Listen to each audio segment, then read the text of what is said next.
Um homem estranho que viveu no deserto, Lucas 1:80, e seguiu uma dieta muito mais estranha do que a maioria de nós já experimentou. Sua dieta era gafanhotos e mel silvestre. Ele não apenas comia uma comida exótica, mas também parecia estranho, tinha cabelos compridos, vestia roupas feitas de pelos de camelo e um cinto de couro ao seu redor. Marcos 1:6. No entanto, Jesus disse sobre esse homem, João Batista, que não havia outro maior. Digo-lhes a verdade, entre os nascidos de mulher não surgiu ninguém maior do que João Batista, todavia, o menor no reino dos céus é maior do que ele. Mateus 11:11. O que havia em João Batista que lhe valeu o grande louvor de Jesus, chamando-o de o maior homem, além de Cristo, que já havia vivido? As Escrituras nos dizem que João Batista nunca realizou um milagre ou sinal. João 10:41. Portanto, quando você pensa nos grandes profetas como Moisés, Elias e Eliseu, que fizeram vários milagres, sem mencionar Daniel, Jeremias e outros, o que foi que tornou João tão grande aos olhos de Jesus? Lemos no Evangelho de Lucas que João não apenas nasceu da tribo de Levi, Lucas 1:5-9, mas também era um dos descendentes de Arão, ou seja, o que automaticamente fazia dele um sacerdote. Sua mãe, Isabel, era estéril e idosa, e seu pai também já tinha idade avançada para ter filhos. Então Deus agiu sobrenaturalmente em suas vidas para dar-lhes João na velhice. O pai de João, Zacarias, o sacerdote, teve um encontro com um anjo no templo enquanto ele oferecia incenso em frente à cortina que separava o santo dos santos do santo lugar, ou seja, os dois cômodos dentro do templo. O anjo disse a Zacarias que suas orações foram respondidas e que sua esposa teria um filho. Zacarias tornou-se mudo devido à sua descrença nas palavras do anjo. Lucas 1:20. Depois de ter sido concebida pelo Espírito Santo, Maria, mãe de Jesus, visitou Isabel no 6º mês de gravidez de João. Tanto Isabel quanto João, ainda não nascido, foram cheios do Espírito quando Jesus, ainda não nascido, veio diante de ambos. Quando João nasceu, a língua de seu pai foi solta, com Zacarias profetizando que João seria um profeta do Senhor. Lucas 1:76. A cura e o testemunho de Zacarias sobre a mensagem do anjo trouxeram grandes expectativas ao povo judeu, pois, até aquele momento, haviam passado 400 anos sem que nenhum profeta lhes fosse enviado. O último profeta havia sido Malaquias, que falou da vinda do precursor do Messias, Malaquias 4:5-6. Devido ao seu nascimento sobrenatural, a vida de João foi seguida de perto em decorrência ao seu nascimento no sacerdócio e por ser chamado a ser separado por Deus no nascimento, fazendo um voto de Nazireu. Lucas 1:15. Seus cabelos não podiam ser cortados, ele também não podia tocar em nada morto, nem comer ou beber nada da videira, por exemplo, uvas, vinho ou passas. Números 6:2-6. Algo aconteceu com João em sua infância, porém, para que ele não crescesse no luxo da classe sacerdotal. Até onde sabemos, ele não passou pela yeshiva ou pelo seminário, mas Deus o levou a viver nas regiões desertas desde a infância. E o menino crescia e se fortalecia no espírito, e viveu no deserto, até aparecer publicamente a Israel. Lucas 1:80. Pergunta: por que Deus levou esse homem a viver no deserto, em preparação para o seu ministério? Você já passou ou está passando por uma experiência espiritual no deserto, onde tudo parece seco e árido? O que Deus quer nos ensinar em tais experiências?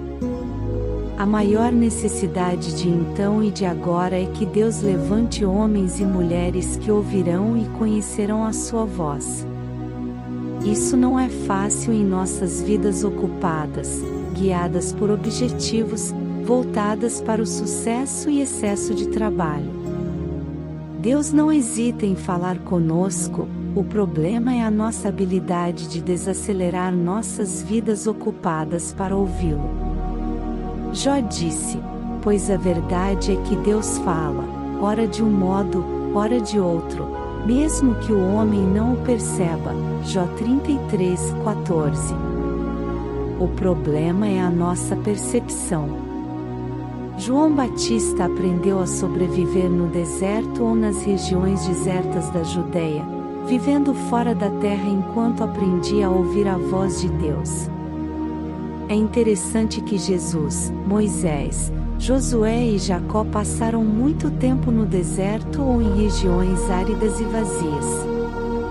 Paulo, o apóstolo, disse que após sua conversão ele foi para a Arábia, uma região muito deserta. Gálatas 1:17. Quando os 2 milhões de israelitas deixaram o Egito, Deus os separou para lugares desertos para ensinar-lhes que o homem não vive apenas de pão, mas de toda palavra que vem de Deus. 2. Lembre-se de como o Senhor, o seu Deus, os conduziu por todo o caminho no deserto, durante estes 40 anos, para humilhá-los e pô-los à prova, a fim de conhecer suas intenções, se iriam obedecer aos seus mandamentos ou não. 3. Assim, ele os humilhou e os deixou passar fome.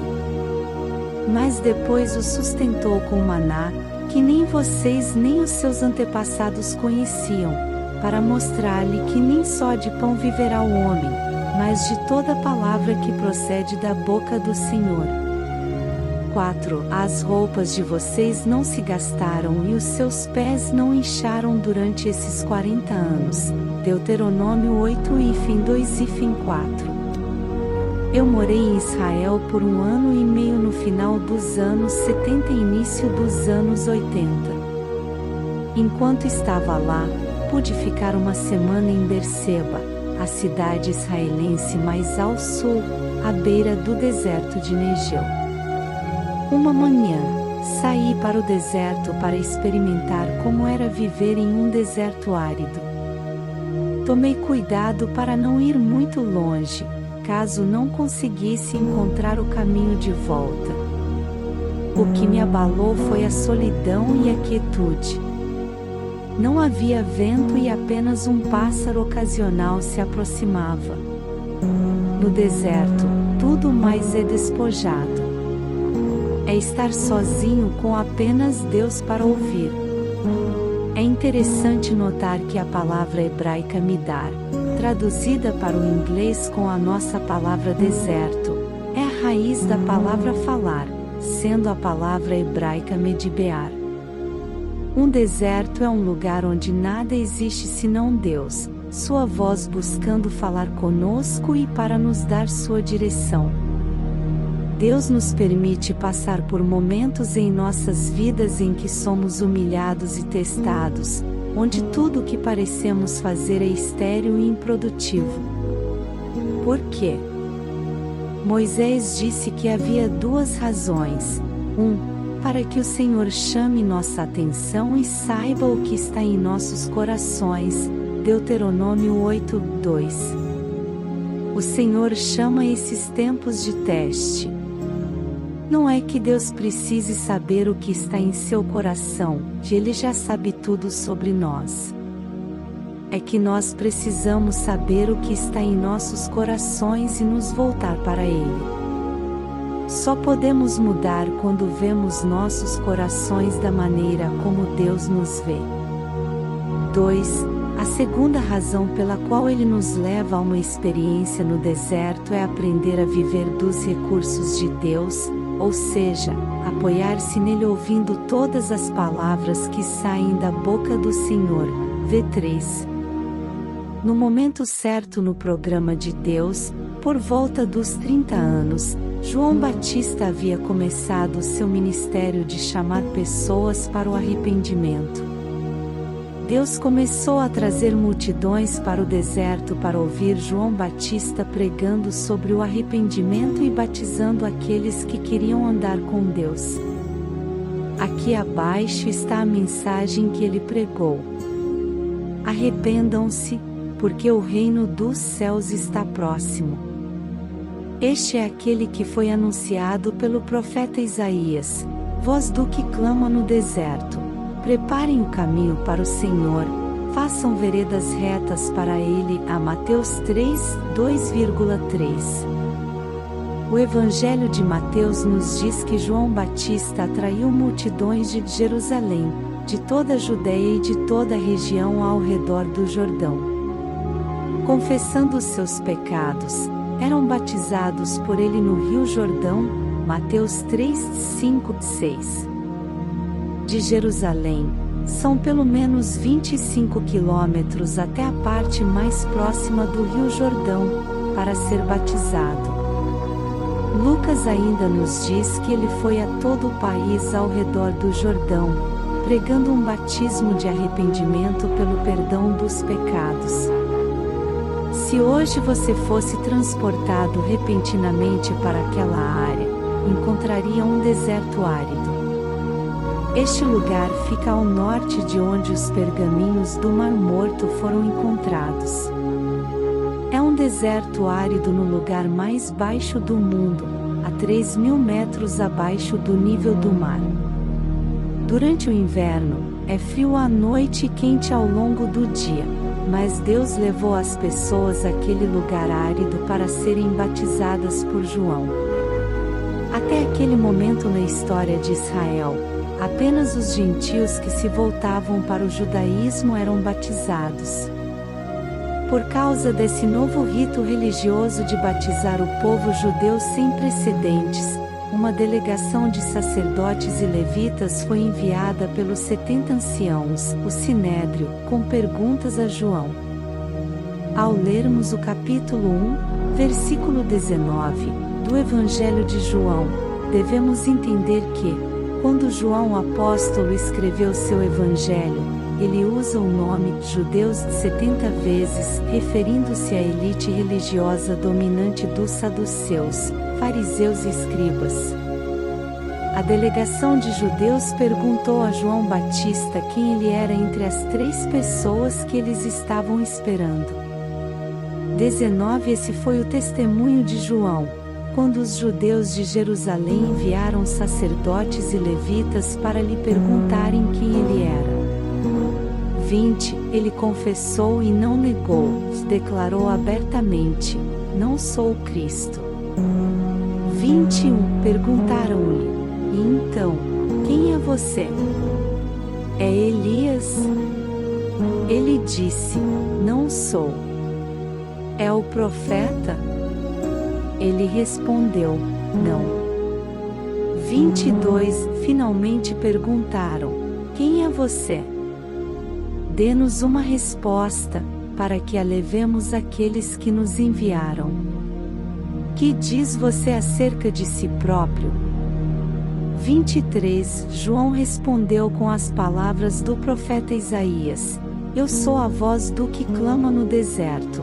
Façam um caminho reto para o Senhor. João 19:23. Moisés havia falado aos israelitas que Deus os enviaria um profeta como ele. O Senhor, o seu Deus, levantará do meio de seus próprios irmãos um profeta como eu. Ouçam-no.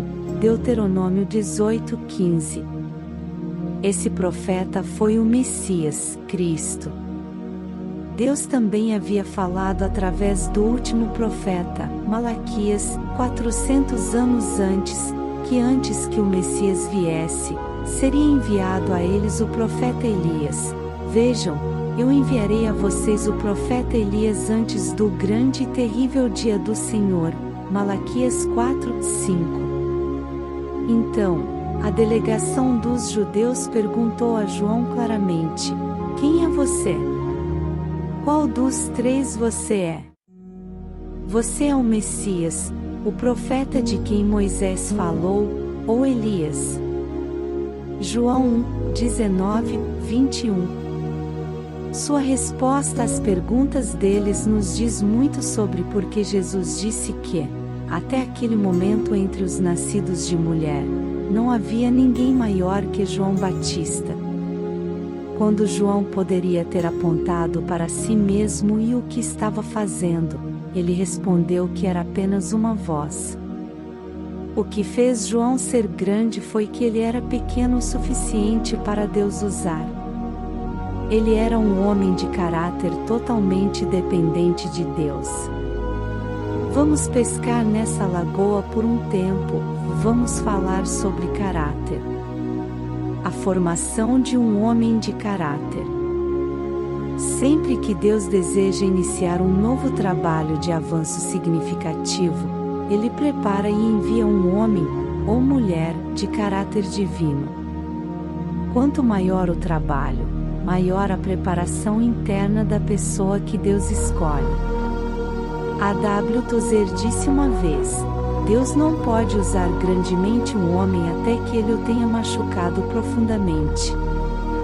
O plano de Deus nunca é métodos melhores, mas homens melhores.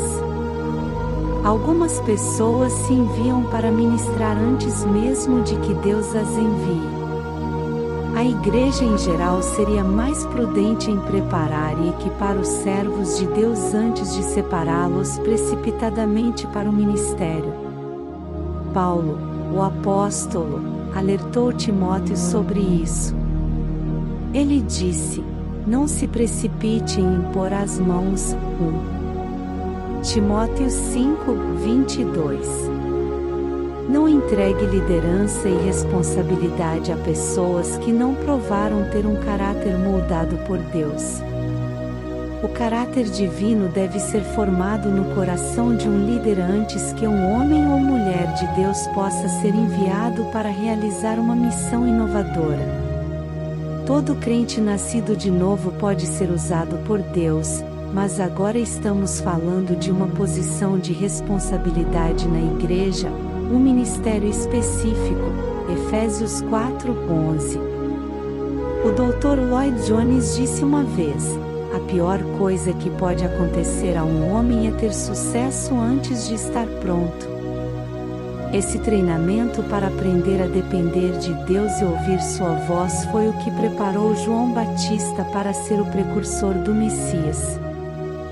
2. Pergunta: o que queremos dizer por caráter e qual o perigo de enviar um homem ou uma mulher para realizar a obra de Deus sem antes ter o caráter formado por ele? Vejamos as qualidades essenciais do caráter necessárias para a liderança na Igreja de Deus e, em seguida, examinaremos a aquisição dessas qualidades necessárias na vida de João Batista. A palavra grega para o caráter de um homem é charasso. O autor Frank Damazil nos esclarece sobre essa palavra em seu excelente livro, A Formação de um Líder. Ele diz: isso significa um entalhe, recuo, afiação, arranhão ou escrita em pedra, madeira ou metal. Essa palavra passou a significar uma máquina de gravar e um carimbo para fazer moedas. A partir disso, passou a significar o carimbo em relevo feito na moeda. Essa palavra grega aparece no Novo Testamento apenas em Hebreus 1:3. Aqui, o escritor afirma que Cristo é o próprio caráter de Deus, o próprio selo da natureza de Deus e aquele em que Deus carimbou ou imprimiu seu ser. Consequentemente, derivamos o significado de nossa palavra em inglês caráter como uma marca distintiva impressa, ou de outra forma formada por uma força externa, ou interna, sobre um indivíduo. Quer percebamos ou não, os líderes são modelos. Se você é um líder, Alguém está aprendendo não muito com o que você diz, mas com o que você faz. Nenhum homem é uma ilha só para si mesmo. Todos nós influenciamos alguém para o bem ou para o mal. Somos responsáveis pela impressão que deixamos na vida de outras pessoas. Deus vê tudo e sabe tudo. Nada, em toda a criação, está oculto aos olhos de Deus. Tudo está descoberto e exposto diante dos olhos daquele a quem havemos de prestar contas. Hebreus 4:13. Ele nos recompensará de acordo com o quanto do caráter de Cristo está estampado no âmago de nossas vidas e nas vidas daqueles que influenciamos durante nossa vida neste mundo. O caráter não é sobre a pessoa que você será no futuro, mas a pessoa que você é agora. É sobre o seu coração, vontade e motivações. A vida é uma série de testes que Deus preparou com antecedência e está realizando no presente. Esses testes são projetados por Deus para torná-lo a pessoa que Ele o chamou para ser. Cada teste que Deus nos permite experimentar constrói nosso caráter. O famoso evangelista D.L. Moody disse uma vez: "Se eu cuidar do meu caráter, minha reputação cuidará de si mesma." Um homem a caminho de se tornar um grande homem de Deus é alguém que se preocupa com as coisas que entram em sua mente e coração através dos portões dos 5 sentidos. Faça a árvore boa, e os frutos serão bons. Mateus 12:33. Jesus disse: "Porque a sua boca fala do que está cheio o coração." Lucas 6:45. O seu ministério é o transbordamento da natureza interior que você tem em seu relacionamento com Deus. Cultive sua vida particular com Deus, e os frutos da sua vida serão abundantes. Você é um produto da soma total de sua vida de pensamento interior, sua mente, vontade e coração. Acima de tudo, guarde o seu coração, pois dele depende toda a sua vida. Provérbios 4:23. João não fez nenhuma afirmação sobre si mesmo, além de ser uma voz que clamava no deserto, a fim de fazer um caminho reto para o Senhor. Jesus nos disse em cada um dos outros 3 evangelhos que os fariseus e os líderes do povo não acreditavam que João havia sido autorizado por Deus para batizar. Mateus 21:26, Marcos 11:31, Lucas 25. Os líderes dos judeus pensaram que haviam encurralado o mercado da religião em Israel, e certamente não haviam autorizado João a fazer algo que era um conceito estrangeiro em Israel, ou seja, batizar judeus por arrependimento. Os líderes religiosos e os fariseus não viram a necessidade de purificar o batismo. 24. Alguns fariseus que tinham sido enviados. 25. Interrogaram-no: "Então, por que você batiza, se não é o Cristo, nem Elias, nem o profeta?" 26. Respondeu João: "Eu batizo com água, mas entre vocês está alguém que vocês não conhecem." 27. Ele é aquele que vem depois de mim, cujas correias das sandálias não sou digno de desamarrar. 28. Tudo isso aconteceu em Betânia, do outro lado do Jordão, onde João estava batizando. João 1:24 e 28. Traços do caráter de João Batista. 1. Não comprometeu. João Batista não era homem de agradar pessoas. Não houve comprometimento de seus padrões morais. Quando o rei Herodes Antipas tomou a esposa de seu irmão Filipe como sua, João Batista o repreendeu e disse que não era lícito. Lucas 3:19. embora soubesse que Herodes era um homem violento e que poderia matá-lo por sua declaração. João permaneceu inabalável em sua fé e não comprometeu suas crenças fundamentais, mesmo diante de um rei irado. Sua moral intransigente lhe custou a vida. Herodes decapitou João. 2. João abriu mão de sua congregação. Quando certos homens vieram a João Batista dizendo a ele que os discípulos de Jesus estavam batizando, e todos estão se dirigindo a ele, João 3:26, a atitude de João foi encher-se de alegria com essa notícia. Ele disse em resposta: é necessário que ele cresça e que eu diminua, João 3:30. Essa atitude também é uma grande verdade para nós. Cristo em nós deve ter a preeminência, e o nosso caminho deve se tornar cada vez menos importante. A última coisa que João queria era que as pessoas olhassem para ele. Eles deveriam contemplar o Cordeiro. 3. A testemunha do Cordeiro substituto de Deus. Os judeus acreditavam e ainda ensinam que a passagem do servo sofredor de Isaías 53 se refere à nação de Israel. João Batista assegurou-lhes que o Cordeiro de Deus, o servo sofredor, estava no meio deles, aquele que tiraria o pecado do mundo. As pessoas pararam de seguir João e começaram a seguir a Cristo devido ao testemunho de João. Um verdadeiro homem de Deus aponta para o Salvador e para longe de si mesmo. 4. Ele era humilde. As palavras de uma pessoa indicam onde seu coração está focado. João se intitulava apenas uma voz no deserto, um servo que não é digno de realizar as tarefas mais humildes para seu mestre, como desamarrar os sapatos de Jesus. Tudo o que ele queria fazer era apontar para o Salvador e depois sair do caminho. Faríamos bem em imitá-lo. Para fazer isso, não precisamos ir ao deserto. Não foi assim que Deus nos chamou. Ele nos chamou para ser um aprendiz, discípulo, e uma testemunha do que Ele fez em nós.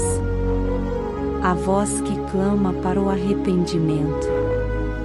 Mais de 500 anos antes de João Batista aparecer em cena, o profeta Isaías profetizou que o ministério de João Batista seria limpar o caminho e abrandar o coração do povo, para quando o prometido Messias, Cristo, aparecesse em cena. Isaías disse: 3. Uma voz clama: no deserto preparem o caminho para o Senhor, façam no deserto um caminho reto para o nosso Deus. 4. Todos os vales serão levantados, todos os montes e colinas serão aplanados, os terrenos acidentados se tornarão planos, e as escarpas serão niveladas. Isaías 40 e fim 3 e fim 4. Matthew Tenney, em seu comentário, nos ajuda aqui. A imagem foi tirada dos dias em que não havia estradas pavimentadas, apenas trilhas nos campos. Se um rei estava para viajar, a estrada deveria ser construída e suavizada para que a carruagem real não achasse a viagem indevidamente áspera, nem inundada na lama. Juntamente com os israelitas nos dias de João Batista, muitos de nós andamos no deserto espiritual por muito tempo. Vamos do vale ao topo da montanha em nossa experiência de caminhar por essa vida. Estamos de pé e depois caímos de novo. É hora de o caminho que temos pela frente ser nivelado.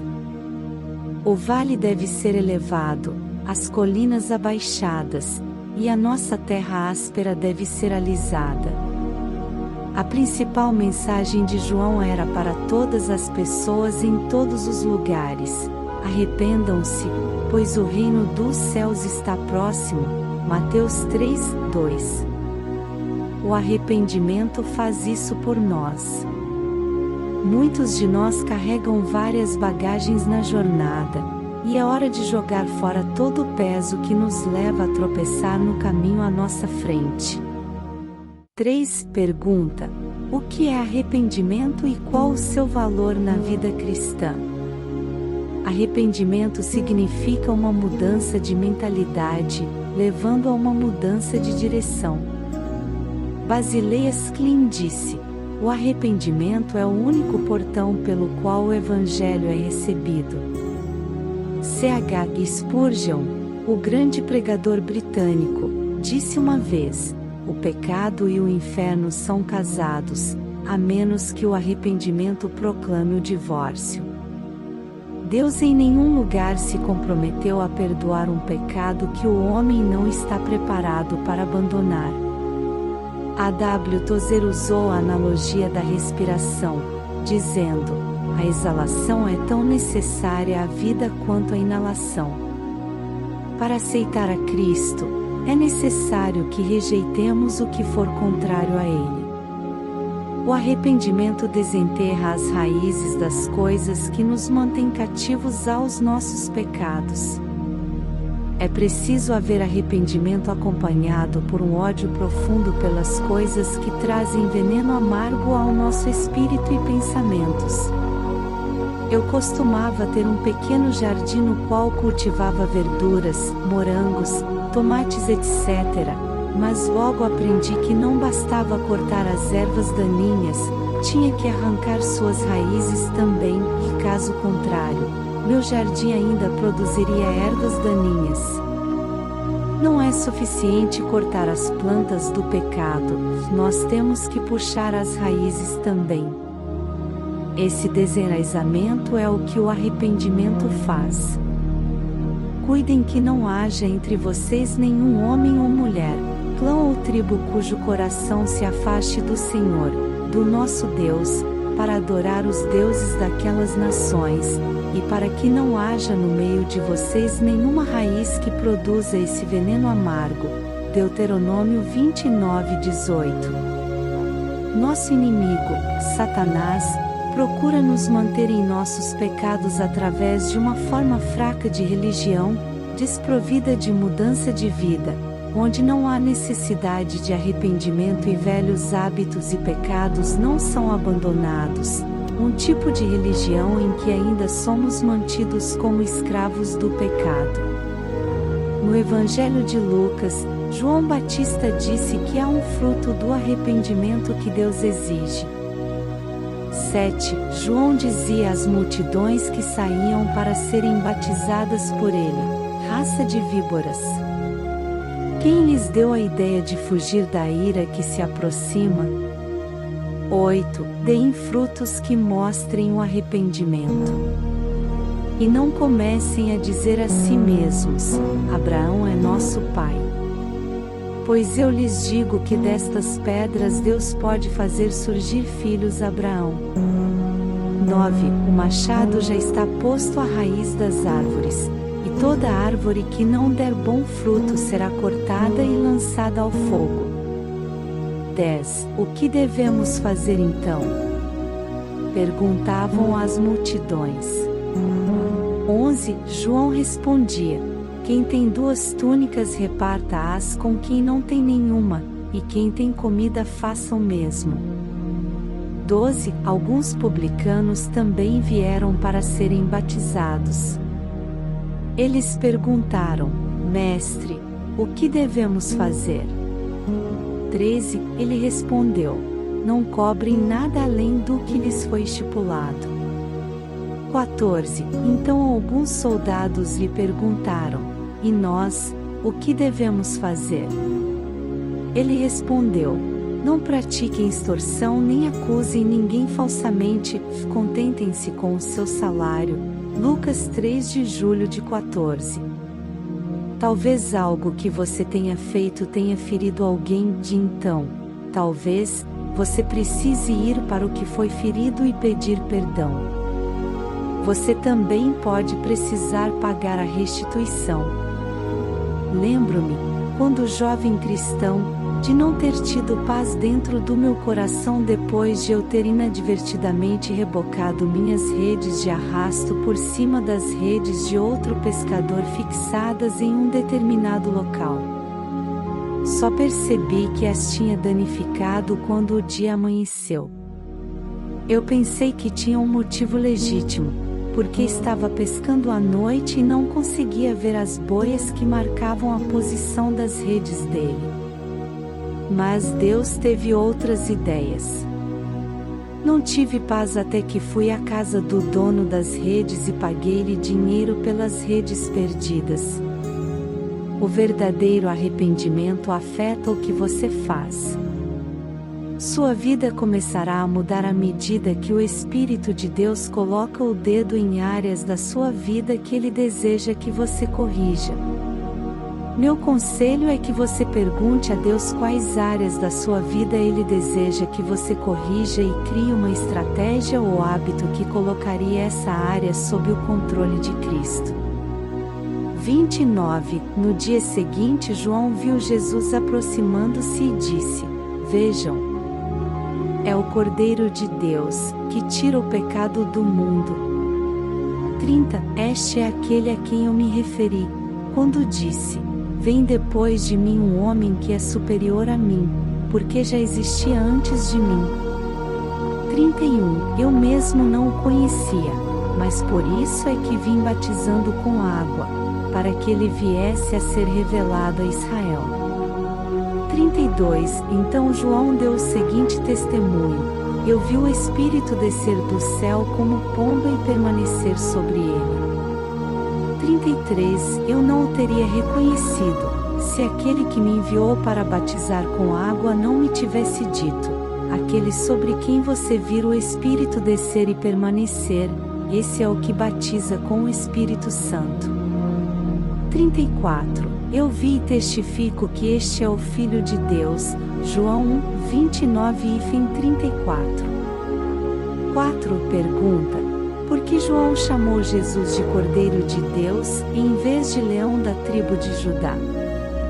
O que foi significativo sobre o fato de Jesus ser chamado de Cordeiro? O testemunho de João Batista foi que Jesus era e é o Messias.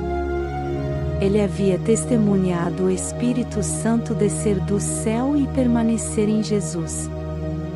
O Pai disse-lhe que, quando visse o Espírito descer sobre uma pessoa e permanecer, esse seria o Messias. V 33.